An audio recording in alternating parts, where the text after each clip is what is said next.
Good morning, my friends. I am going to talk really quickly about sacred geometry, the octahedron, north, south, east, and west, and then us as like the middle point. In our experience, we are the center of everything for each of us. I'm the center of my experience, you're the center of your experience.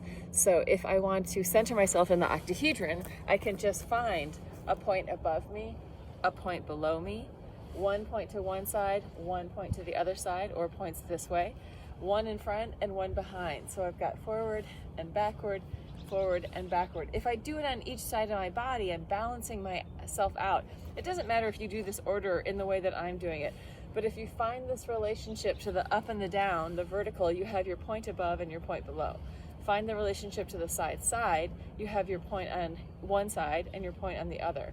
And then the relationship to the forward, backward, forward, backward, forward, backward. Do it with both sides of your body, forward, backward. We're building this internal space inside the octahedron. Now I'm going to just slightly turn my body so that I can orient to my east and my west, to my south and my north. So I could go north, south, east, west. I could do it with the other hand, north, south, east, west. And I have to think about it a little bit, so it brings my brain into the equation, right?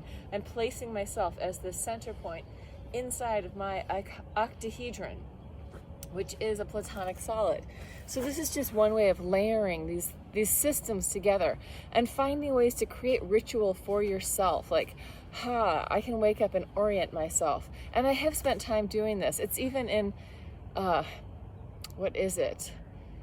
Raphael to the east, Gabriel to the west, Michael on my right in the south, Uriel on my left in the north. So we can use the archangels also, however you want to orient. But when we put them together and we start packing them, so it's like you're creating your mind palace. So you have these ideas of like, okay, yeah, that is over here, this is over there. And I'm not talking about spatial places. I'm talking about just ideas in your mind. We can start to put them in places.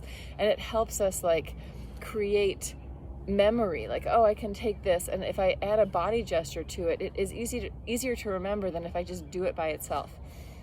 So that's some of the stuff that we can do with that sacred geometry. Not to mention, it's great for your fascia. It's great for your body. And then if you start to mix it up, like, okay, now I'm going to move in different places. Like here, now I'm moving in the cube. Or I can move in the icosahedron. I can play in these different ways of movement. And it doesn't have to be right or wrong. It's just playing and building new ways of thinking. So that is my PSA for today. And I hope you are having some ease in your body.